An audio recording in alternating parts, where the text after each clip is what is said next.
Ya, halo everyone semuanya, kita bertemu kembali. Selamat datang di Med Channel. Kita masih di berita dan politik bersama saya, Medi Molinga. Kita akan melihat perkembangan ya di berita-berita seputaran informasi politik dan apapun. Jadi kita langsung saksikan saja. Let's see and play. 3, 2, 1, let's go.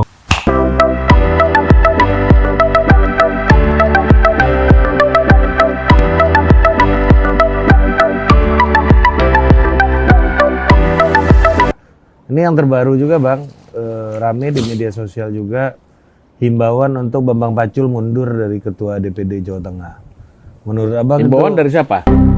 Himbauan dari pendukungnya Mas Ganjar, ada Bang Denny Siregar misalnya di Twitter dan bilang ini kritik dan masukan dan lain-lain lah. Katanya. Ini langkah kesatria, bukan langkah Korea-Korea. Karena ini wajah tadi seperti kata Abang, wajah representasi kekuatan PDI ini kandang banteng ini ya. Seharusnya nih Bambang Pacul mundur dari jabatan Ketua DPD Jateng karena dia tidak mampu memenangkan pertarungan Pilpres dan Pilkada di Jawa Tengah. Dia sudah gagal. Bu, paling enak mriki, Bu. Terus ngomong senes kula lho. Niki, Bu nggih. Lho, Bu tempene niki. Tahu. Bandingkan dengan calon presiden lain yang masih sangat elitis dan tidak punya kedekatan atau akar yang kuat dengan rakyat karena mereka memang tumbuh dalam situasi yang nyaman dalam keluarga mereka. Itulah yang membuat saya merasa wajib memilih Ganjar Pranowo untuk meneruskan tongkat estafet kepemimpinan yang akan diwariskan oleh Jokowi sekarang. Dan ketika pertemuan saya dengan tokoh terkenal itu selesai, saya seperti punya beban di pundak untuk mengenalkan seorang Ganjar Pranowo ke banyak orang. What is the meaning of this? Sick. Excuse me. Kalau saya bilang, ya dukung Pak Mali, bagaimana jawabannya? Dukung, setuju. Mulut tuh gak.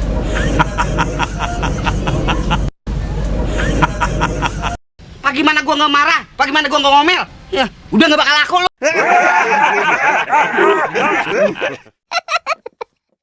Ini kehormatan hilang lah. Iya. Meskipun Ya, tadi kata Abang disulut di mana juga. Iya, Sulut, Jawa Timur. Kenapa nggak disuruh mundur? Nah, ini sebenarnya faktor ketidaksukaan kepada Jokowi.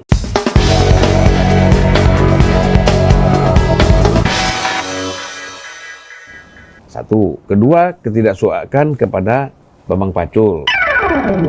Berkaitan lagi cerita Puan lagi. Ini prediksi Abang yang dulu. Iya, ini ingin meruntuhkan kekuatannya Puan di PDIP. Di internal PDIP.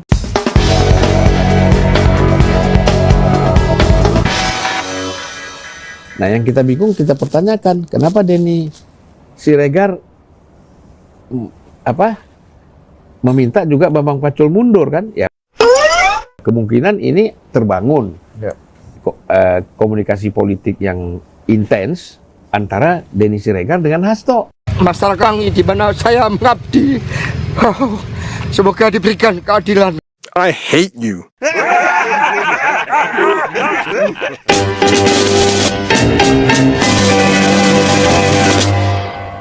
Dan itu kan memang sudah terjalin lama kan? Tapi kan bukan hanya Bang Denny, Bang. Maksudnya di media sosial kan agak deras nih. Apa namanya suara-suara seperti Ya, itu gitu, Bang. Gini, media sosial ini kan bisa kita engineering.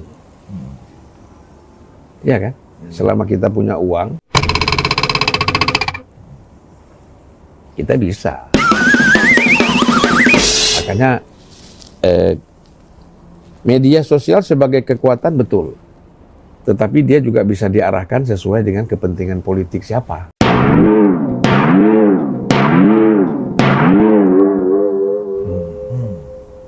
Gitu loh. Tapi secara prinsip sendiri Abang gimana melihat substansinya? Apakah Bambang Pacul memang perlu mundur gitu melihat nggak perlu, hasil ngapain? Jawa Tengah? Nggak perlu mundur. Kalau saya bilang yang mundur tuh Hasto. dari sekjen. Kan yang meng-arrange ini kan dia semua secara nasional.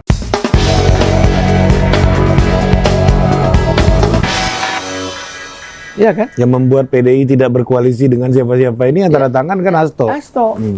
Satu, kedua. Betul. Kedua, bagaimana Bambang Pacul mau kerja all out kalau diintervensi terus oleh sekjen partai misalnya? Datang ke sana ngatur sini kan? Nah, nanti kalau kalah dia yang salah. Kalau menang saya yang hebat. Nah ini orang tuh harus melihat secara objektif gitu loh. Dalam partai itu kan kita tahu peran sekjen. Ya kan, selain ketua umum peran sekjen itu besar. Apalagi pilkada-pilkada yang strategik itu sekjen yang paling dominan. Bukan ketua DPD, DPW, nggak ada. Dan ketua Bapilo Nasional itu Deddy Sitorus ya, Deddy? Nah, Oh iya, Bapilo eksekutif. Iya, Bapilo Eksekutif. ya, Deddy Sitorus Jadi di situ. kalau pilkada itu ya Deddy Bang Sitorus, Deddy, iya. kalau Pileg. itu Bambang Pacul, Iya. Bapilo legislatifnya. Iya. Ya, jadi kan kalau kita lihat di situ kan udah jelas kan, yang bertanggung jawab itu siapa? Sekjen, ketua Bapilo itu bertanggung jawab untuk namanya aja Bapilo, Badan Pemenangan Pemilu. Eksekutif. Iya, kenapa dia nggak mundur?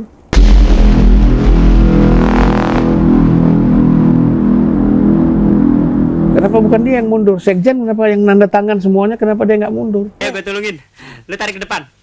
Iya. Gua narik belakang ya. Lu narik maju, gua narik mundur.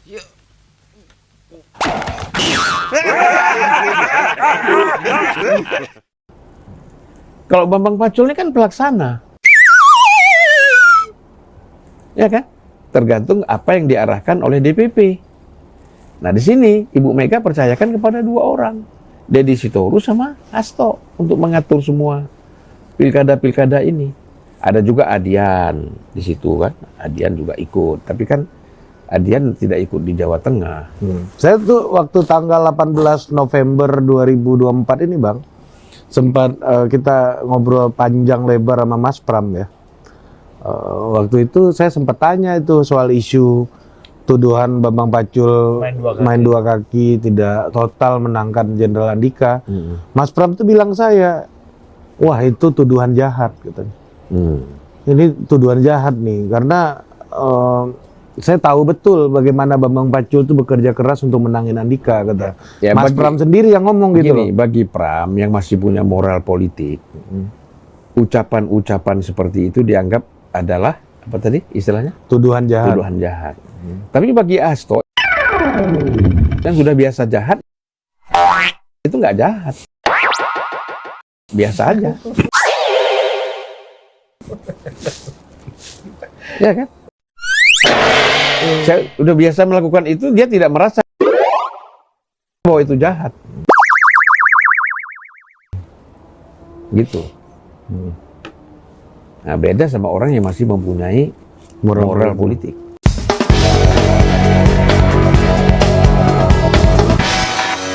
Menurut Abang Pram ini masih punya moral politik lah ya. Lah iya, dengan dia mengatakan bahwa orang berbuat jahat dia nggak bisa terima, ya kan? Ada orang melakukan kejahatan terus.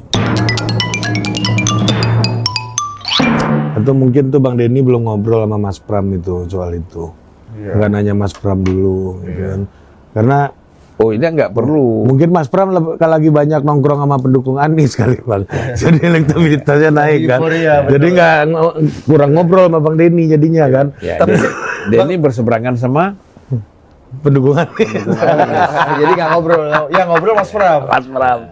Jadi Mas Pram tahu tuh, ya kan? Tapi kan Denny juga merasa dia tidak berkepentingan dengan persoalan DKI. Ya kan? Kenapa? Ini kan persoalannya ini kan Hasto berkaitan dengan Jawa Tengah. Dengan Bambang Pacul. Iya. Tapi kenapa yang ditarget itu Bambang Pacul dan Jawa Tengah ini, Bang?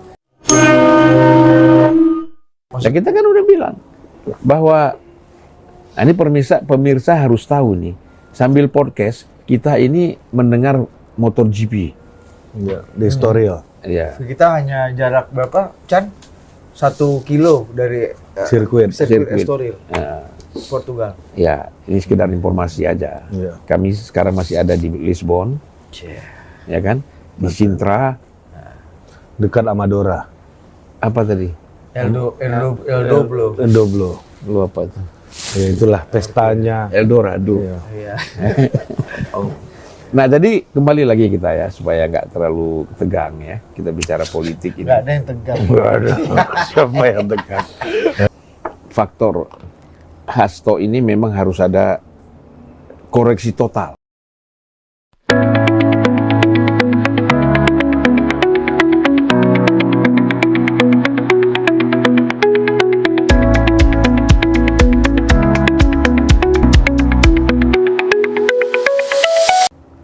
Dari Ibu Mega dan PDIP karena membuat jarak terlalu banyak dengan kekuatan-kekuatan politik lain.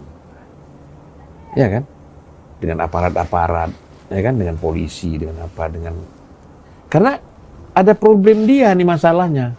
Dia harus keluar dari problem ini. Misalnya problem Harun Masiku. Dia kan harus bagaimana caranya keluar dari sini? Muncul lagi kan gitu. Terakhir kan bicara di podcastnya Bang Akbar senior kita dengan Bu Koni, Mas Hasto bilang nih bahwa ya saya ini udah ditarget untuk tersangka. Jadi soon akan tersangka. Kemudian itu yang ini sebagai apa namanya tindakan jahat dan rencana jahat juga. Wow. Katanya dari ya ini Pak Jokowi. Bukan. Entah Itu kenapa Pak orang Jokowi kalau merasa lagi sudah ditarget itu karena ketakutan.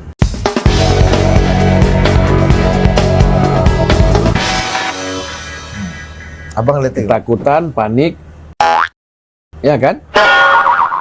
Dengan dihantui dengan menjadi target, ya akhirnya dia sibuk sendiri.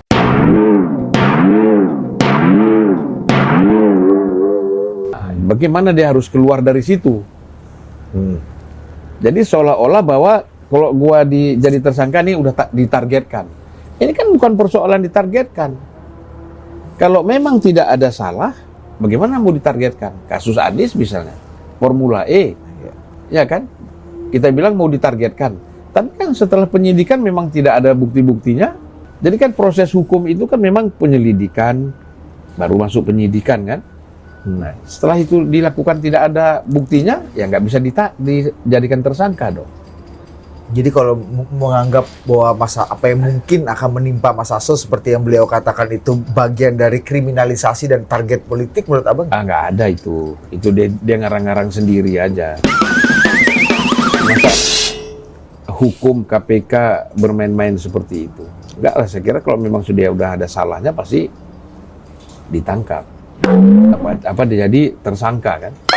Nah sekarang kan masalahnya kan Harun Masiku, kan kuncinya Harun Masiku nih. Kalau Harun Masikunya ketangkap, dia cerita, Hasto bisa masuk.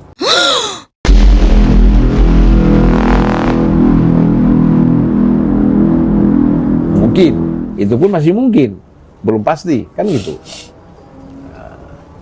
Jadi apa ya? Memang hukum dengan politik ini bisa dimainkan gitu. Kalau nggak mau begini, apalagi Pak Hasto dekat ibu kan, tinggal lapor ke ibu, dipecat, berhenti gitu.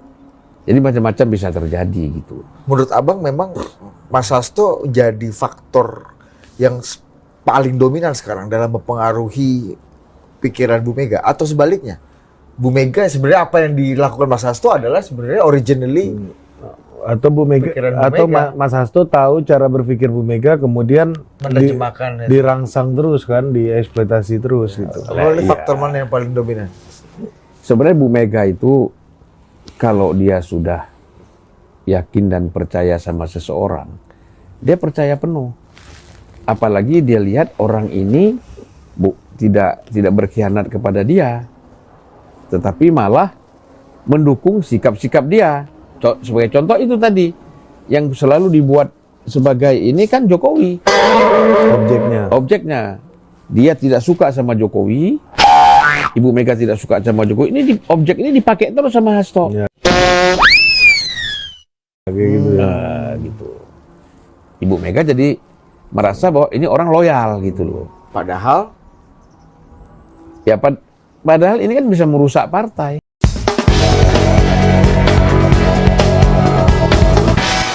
Cara berpikir kayak begini kan nggak maju-maju nih.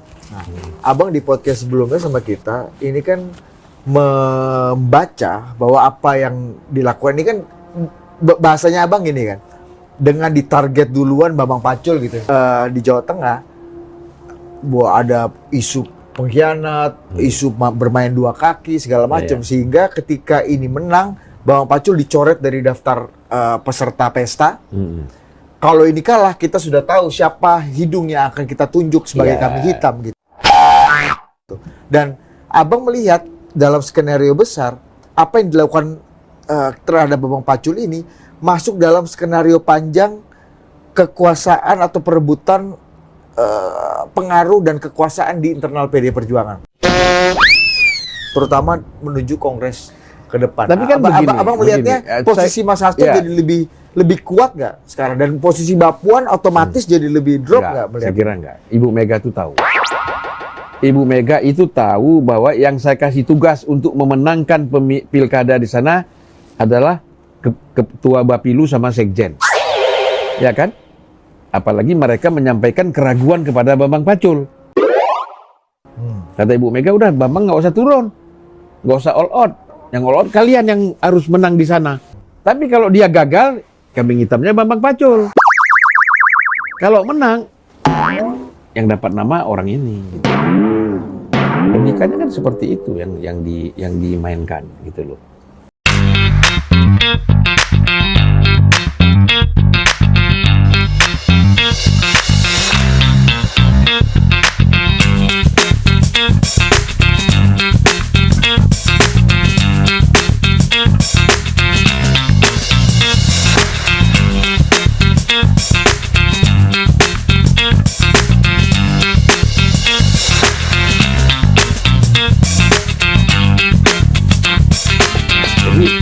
Dengan kasih aman lagi.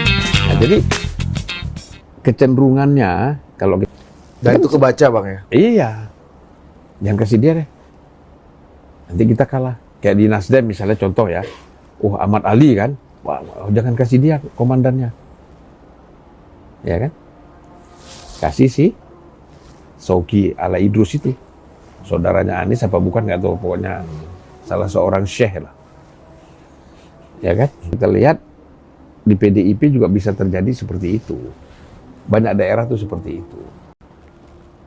Tadi soal itu ya, soal komunikasi politik ya. Nah, kalau Hasto tuh nggak bisa. Kan Hasto kan sebentar di DPR gitu tadi. Teknik kimia. Orang kadang-kadang kan orang eksak ini kalau dia tidak masuk ke dalam dunia sosial politik ini dalam, akhirnya dia begitu. Pokoknya aku nggak mau tahu H2O itu air dan oksigen gitu, ya kan? Tapi kan doktornya Mas Hasto kan doktor politik, geopolitik. Ya. Dan di podcast itu juga Mas Hasto katakan yang membuat kebencian Pak Jokowi dan kekuasaan makin tinggi sehingga beliau ditarget adalah disertasi beliau katanya. Apa disertasinya? Ya soal kesewenang-wenangan kekuasaan lah, kurang lebih begitu. Ya, itu kan disertasi. Biasalah. Udah banyak yang nulis gitu, bukan Hasto aja.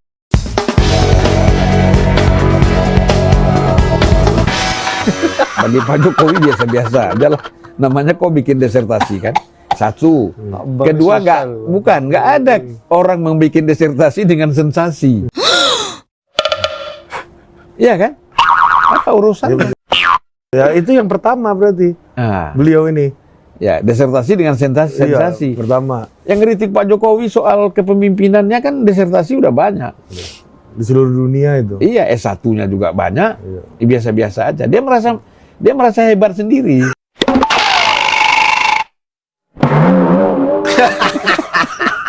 Nah, kita mau bilang apa? Orang merasa hebat sendiri, jadi semua orang seolah perhatiin dia, padahal nggak ada yang perhatiin dia.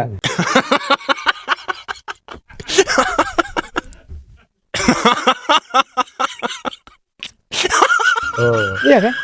Pak Jokowi, Prabowo, semuanya lihat dia. Yang dilihat kan Bu Mega. Kok ngoceh aja sendiri. Apa pula urusannya? Kok bukan pengambil keputusan, kok cuma tukang ngoceh. Iya kan? Betul nggak? Dia kan yang teken Bang, gimana sih Abang? Ya itu kan terpaksa karena dia sekjen. Kalau bukan sekjen mana pula dia teken. Iya. Iya kan? Tapi menurut Bang Zulfan, Mbak Puan ya sebagai orang yang kalau kata Bang Zulfan tadi kan sebenarnya target utamanya Mbak Puan nih yang mau diganggu, goyang. Iya. Tapi kan nggak mungkin buka front dengan Mbak Puan, jadi harus ada produk derivatif atau hilirisasi dari Mbak Puan sendiri. Iyalah. Yang paling simbol sasaran antara dan simbol yang paling merepresentasikan Mbak Puan ya Bambang Pacul. Ada nih kebetulan Jawa Tengah tumbang nih. Gitu. Nah menurut Bang Zulfan, Mbak Puan bakal diam nggak? Ketika melihat ini makin nyata gitu, Dia polanya pola Bu Mega juga. Dia diam aja.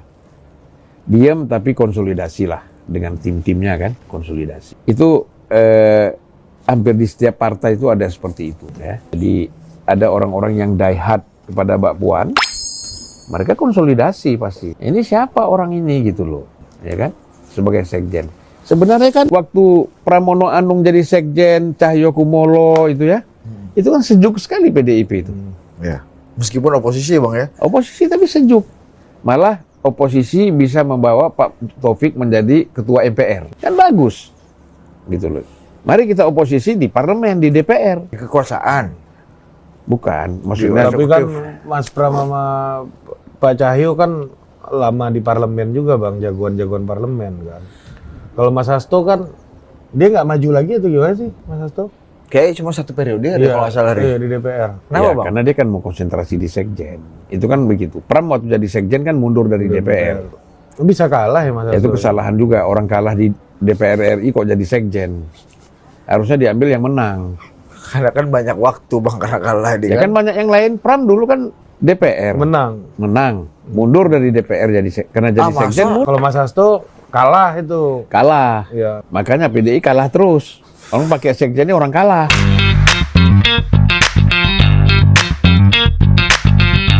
Iya kan? Harusnya kan yang menang.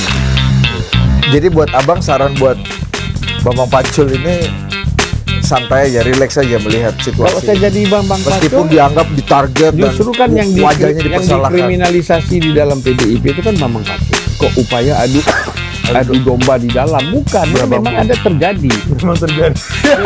Beda Bang ya, upaya belah bambu sama memang sudah terbelah bambu ini. Iya. Di semua partai. Baru menceritakan bambu ini. Iya. Di semua partai itu ada.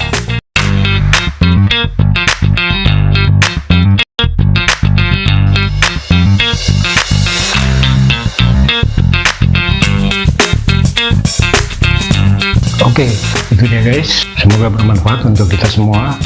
Semoga kita sehat selalu guys. Terima kasih sudah bersama saya di Med Channel. Kita ketemu lagi next time. Salam NKRI, Bravo Indonesiaku, and then God bless us. Thank you.